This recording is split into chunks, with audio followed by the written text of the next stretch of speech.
श्री स्वामी समर्थ. जय जय स्वामी समर्थ. ओम श्रीम नमः. नमस्कार मंडळी, मी प्रदीप कुलकर्णी. मार्गशीर्ष गुरुवार व्रत.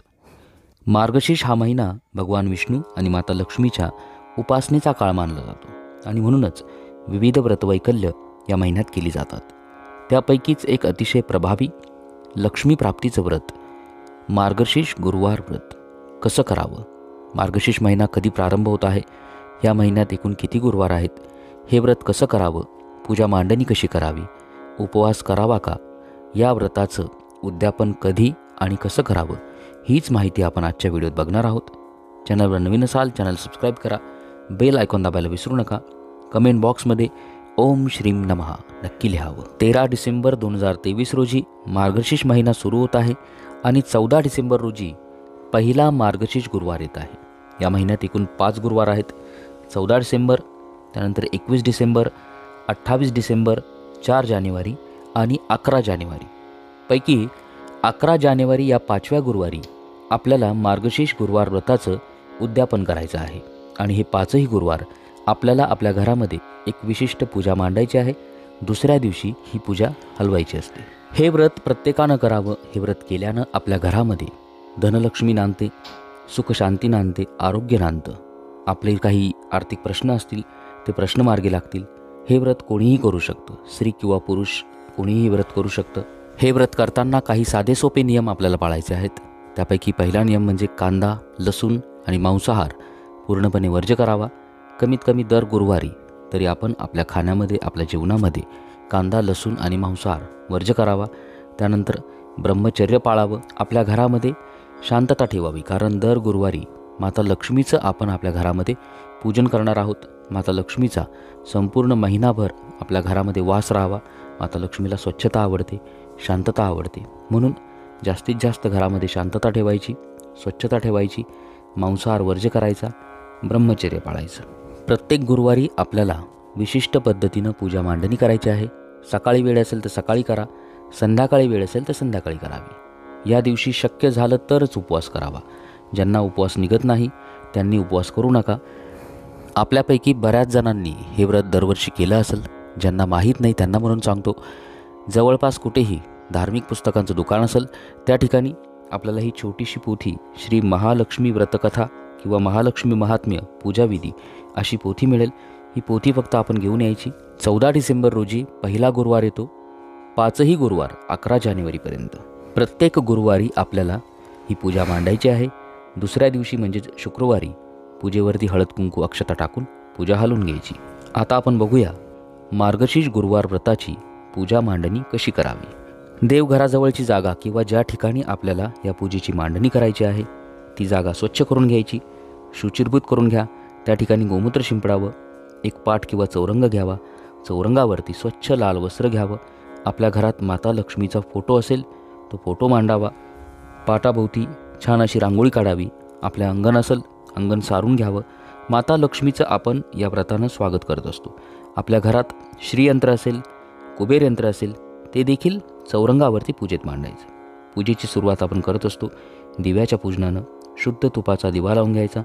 या दिव्याला हळद कुंकू अक्षता फूल व्हायचं. दिव्याची पूजा करून घ्यायची. यानंतर संकल्प करायचा. आपल्या उजव्या हातामध्ये थोडंसं पाणी घ्या. हळद कुंकू अक्षता एखादं फूल घ्यायचं.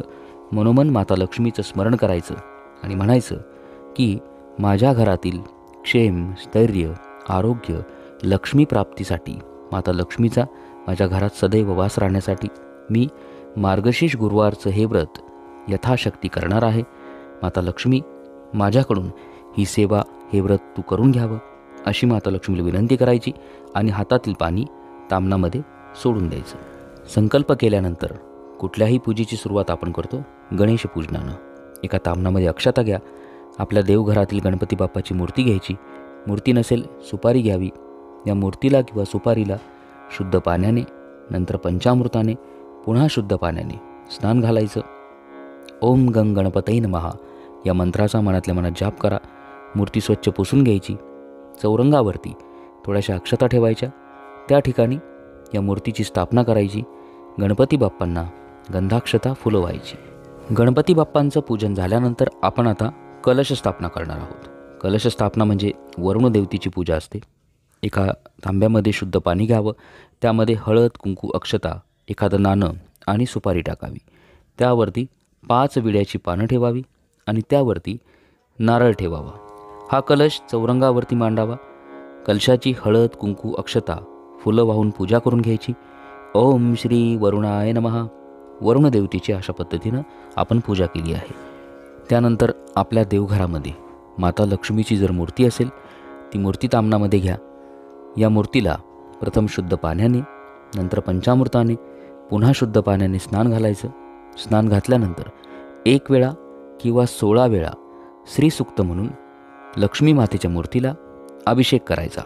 आपल्याकडे जर मूर्ती नसेल तर आपण श्रीयंत्राला देखील अभिषेक करू शकता किंवा एखादी सुपारी ठेवावी माता लक्ष्मीचं प्रतीक म्हणून, त्या सुपारीला अभिषेक करायचा आणि त्यानंतर ही सुपारी, श्रीयंत्र किंवा माता लक्ष्मीची मूर्ती अभिषेक झाल्यानंतर स्वच्छ वस्त्रानं पुसून घ्यायची आणि चौरंगावरती थोड्याशा अक्षता ठेवाव्यात. त्या ठिकाणी माता लक्ष्मीची मूर्ती किंवा श्रीयंत्र यांची स्थापना करायची.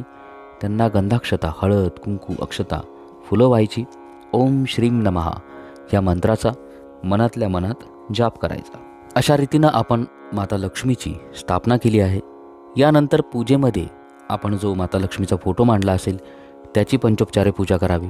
गंधाक्षता, हळद, कुंकू, अक्षता, फुलं वाहून पूजा करायची.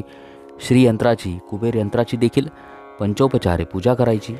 ही पूजा सुरू असताना मनातल्या मनात ओम श्रीम नमः माता लक्ष्मीचा हा जो बीजमंत्र आहे, या मंत्राचं जास्तीत जास्त पठण आपण करा. तसंच प्रत्येक गुरुवारी आपण या मंत्राचं यथाशक्ती पठण अवश्य करावं. अतिशय प्रभावी असा हा मंत्र मानला जातो. यानंतर आपण पोथीचं पूजन करणार आहोत. महालक्ष्मी महात्म्याची ही जी पोथी आहे, चौरंगावरती थोड्याशा अक्षता ठेवाव्यात. त्या ठिकाणी ही पोथी अक्षतावरती ठेवून द्यावी. या पोथीची पंचोपचारे गंधाक्षता, हळद, कुंकू, अक्षता, फुलं वाहून पूजा करायची. पोथीची पूजा झाल्यानंतर संपूर्ण पूजेला दूध साखरेचा किंवा कुठल्याही गोड पदार्थाचा नैवेद्य दाखवावा. आता ही पूजा आपण सकाळी वेळ असेल सकाळी करावी. ज्यांना सकाळी वेळ नाही, सायंकाळी देखील माता लक्ष्मीचं पूजन करणं अतिशय प्रभावी मानलं जातं. कारण माता लक्ष्मी आपल्या घरामध्ये संध्याकाळी प्रवेश करते, म्हणून संध्याकाळी देखील ही पूजा आपण करू शकता. अशा पद्धतीनं पूजा झाल्यानंतर नैवेद्य दाखवायचा. नैवेद्य झाल्यावर आरती करायची. गणपती बाप्पाची आरती, देवीची आरती, माता लक्ष्मीची आरती, गुरुदेव दत्तांची आरती करा. गुरुवार आहे किंवा स्वामींची आरती करा. आरती झाल्यानंतर महालक्ष्मी व्रताची, महालक्ष्मी महात्म्याची ही जी पोथी आहे, या पोथीचं वाचन करायचं. समजा एखाद्याला वाचता येत नसेल, त्याने काय करायचं, श्रवण केली तरी चालेल. घरातील दुसरा कोणाला तरी पोथी वाचायला सांगायचं, आपण फक्त ऐकायची. असं आपल्याला ही संपूर्ण पूजा दर गुरुवारी करायची आहे. 5 गुरुवार आहेत: 14 डिसेंबर, 21 डिसेंबर, 28 डिसेंबर, 4 जानेवारी आणि 11 जानेवारी. 5 गुरुवारी आपल्याला अशा पद्धतीनं ही पूजा करायची आहे. या दिवशी कोणती मंत्रसाधना किंवा स्तोत्रपठण करावं. श्रीसूक्ताचं आपण 11 पाठ करावेत, जास्तीत जास्त पठण करावं. महालक्ष्मी अष्टकाचे 11 पाठ करा. त्यानंतर ओम श्रीम नमः हा लक्ष्मी बीजमंत्र जास्तीत जास्त पठण करावं. भगवान विष्णूंचा कुठलाही मंत्र, ओम नमो भगवते वासुदेवाय किंवा विष्णू गायत्री मंत्र, श्री स्वामी समर्थ महाराजांचा षडाक्षरी मंत्र श्री स्वामी समर्थ या मंत्राचं देखील आपण पठण करावं. यातील जी सेवा आपल्याला शक्य होईल ती सेवा आपण प्रत्येक गुरुवारी करायची. उद्यापन कसं करावं. प्रत्येक गुरुवारी अशा पद्धतीनं पूजा केल्यानंतर शेवटचा जो गुरुवार आहे, जो येतो आहे 11 जानेवारी रोजी, या दिवशी आपल्याला या पूजेचं उद्यापन करायचं आहे. प्रत्येक गुरुवारीप्रमाणे 11 जानेवारीला देखील गुरुवारी ही सर्व पूजा अशा पद्धतीने करून घ्यायची. आरती पण करून घ्यायची. या दिवशी आपल्या घरी आपल्याला शक्य होतील तेवढ्या कुमारिका किंवा सुवासिनींना जेवणासाठी बोलवायचं. त्यांची ओटी भरायची, त्यांचा मान सन्मान करायचा, त्यांना हळद कुंकू लावायचं. देवी लक्ष्मीचं स्वरूप समजून त्यांची पूजा करायची. जर पुरुष हे महालक्ष्मी व्रत करत असतील तर आपल्या घरातील कुलस्त्रीकडून अशा प्रकारे सुवासिनींचा मान सन्मान करायचा. तसंच त्यांना महालक्ष्मी महात्म्य या पोथीची प्रत द्यावी.